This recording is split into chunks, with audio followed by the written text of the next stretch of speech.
What is up, guys? Welcome back to S3M2 Football and welcome to today's football preview video. The Premier League is back this weekend, and for our Super Sunday clash on this week's Sunday, the 5th of January, we're off to Anfield for the massive showdown that sees Liverpool host Manchester United.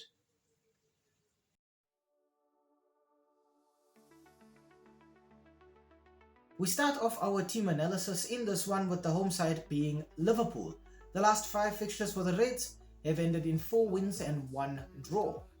In these last 5 fixtures, Liverpool have scored 18 goals and they've conceded 7 goals. So while it looks like they're conceding a lot, Liverpool are scoring way more.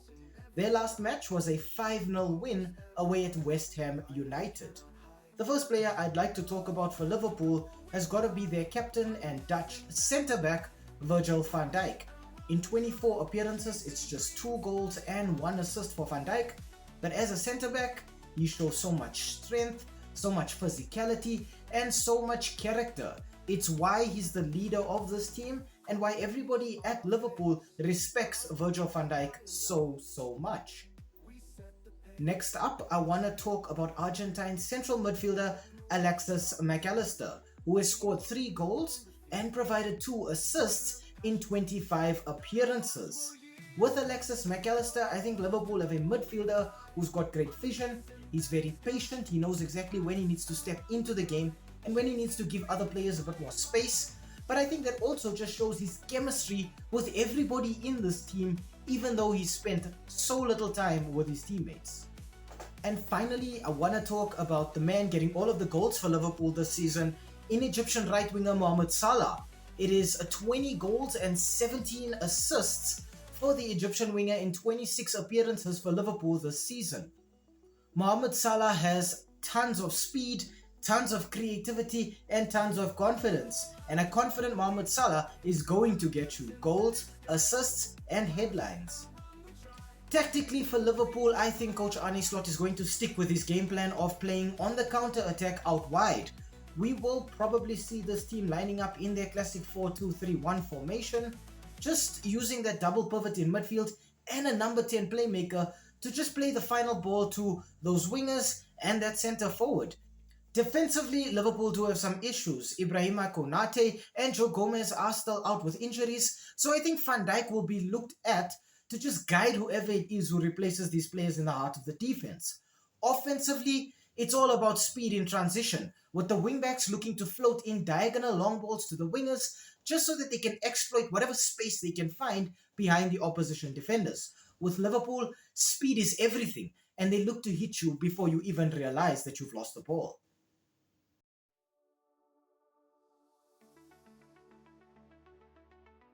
Okay, now on to the away side. Now for Manchester United, the last 5 fixtures have ended in 1 win and then 4 losses.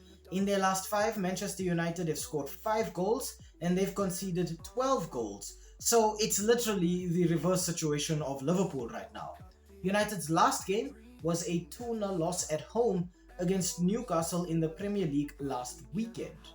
The first player I'd like to talk about for Manchester United is the goalkeeper, Cameroonian Andre Onana. In 26 appearances, Onana has kept 7 clean sheets, but he's conceded 35 goals.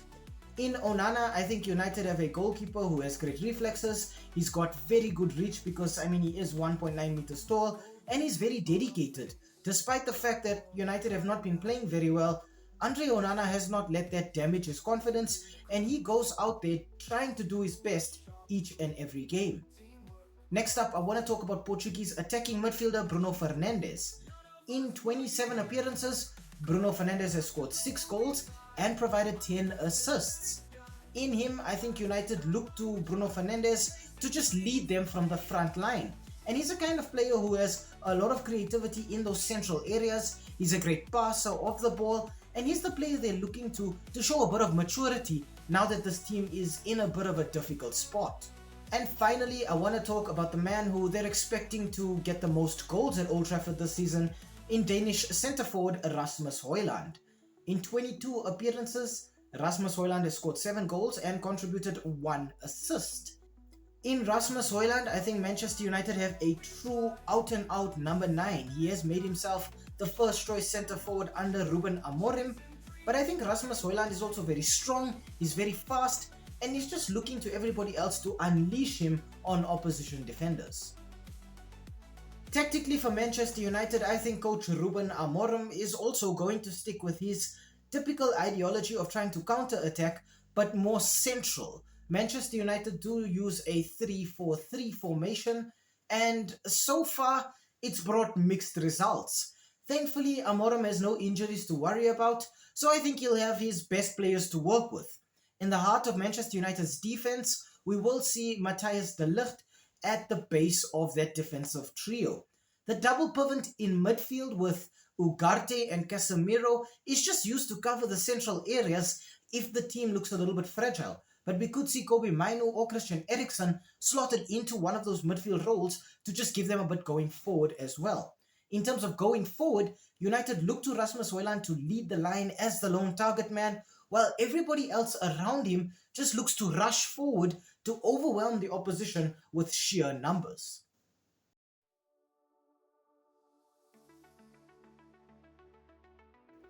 Okay, on to the head-to-head and the S3M2 Verdict. Now, the last 5 fixtures between Liverpool and Manchester United have ended in 2 wins for Liverpool, 1 win for Manchester United, and then 2 draws to separate the 2 teams. So already it looks like Liverpool have a bit of an edge.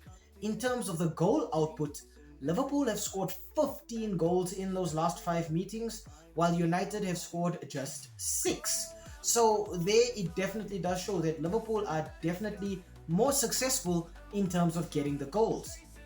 In terms of the league this season, Liverpool are enjoying themselves in top spot. First in the Premier League with 45 points and a game in hand, while Manchester United are languishing in the bottom half, 14th on 22 points. Both teams may have changed their coaches this season, but we're already seeing conflicting results from both parties. For Liverpool, you can see that they're just getting results all the time, whether they're conceding, whether they're looking bad defensively, whether players are injured, others are stepping up. And for Manchester United, there's far too many issues, both on the pitch and off it. Both sides do have dates with the North London sides after this. Tottenham will be hosting Liverpool in the EFL Cup next week, and Arsenal host Manchester United in the FA Cup next weekend. So very, very big games coming up as well, and I think those games do actually influence who gets picked to go out on the pitch in the starting 11 by both of these coaches. I think the only issue at Liverpool is perhaps that lack of clean sheets. We can see that it's just the one in those last 5 fixtures, but with the amount of goals that Liverpool are getting, it shows that the forwards all look fantastic, and it doesn't matter if they concede 1 when they're going out and scoring 3. Manchester United on the other end are looking bad everywhere. They look as though they lack motivation, desire, and chemistry in all areas of the pitch. Defensively, they're still making very bad mistakes. In midfield, it looks like they're non-existent, and up front, they just look very, very stuck for ideas, and it's really looking very, very bad for Manchester United with each game that goes by. I think Ruben Amorim has a lot of work to do in this upcoming transfer window, and I think he'll be looking to bring a bit of solidity, but also creativity to this team. I think at least that United are looking a bit decent in the Europa League, but again, they can't be compared with Liverpool, who are just flying high both domestically and on the continental stage as well. I think going back to that fixture next weekend against Arsenal, I think the FA Cup is mainly the priority at Manchester United right now. I think they're out of the Premier League. I think they're completely nowhere near the EFL Cup, having lost to Spurs. They have been dumped out of it. And I think in terms of the Europa League, they're going to come up against a bigger team in Europe, or at least a stronger team in Europe this season, who's going to give them a run for their money. By contrast, Liverpool on the other hand look fantastic domestically and on the continental stage, and I don't expect to see anything different. I think knowing that while both teams look a little shaky defensively, United don't even look sharp up front, so I don't think there's much opportunity for them to even really put a dent in Liverpool's title ambitions. Liverpool are probably just thinking about how many goals they're intending to score on the day, and I think it will be a bit of a massacre for Manchester United. My score prediction for this one is going to be Liverpool 3, Manchester United won.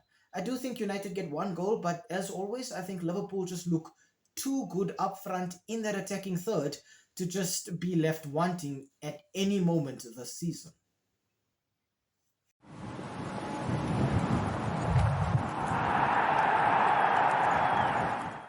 Hi, thank you for making it to the end of this video. We really appreciate the watch time and the fact that you took some time out of your day to spend it with us talking about the sport that we all love. If you enjoyed the content, why not, drop a like down below or comment in the comment section. Um, Maybe even consider subscribing to the channel. And I mean, while you are here right now, have a look at some of our old videos too. They should be appearing on the screen right now, along with that subscribe button. So you know exactly what to do. Um, Thank you so much. It really helps with the YouTube algorithm. And have a great day out there. And we hope to see you again very, very soon. Thanks. Stay safe.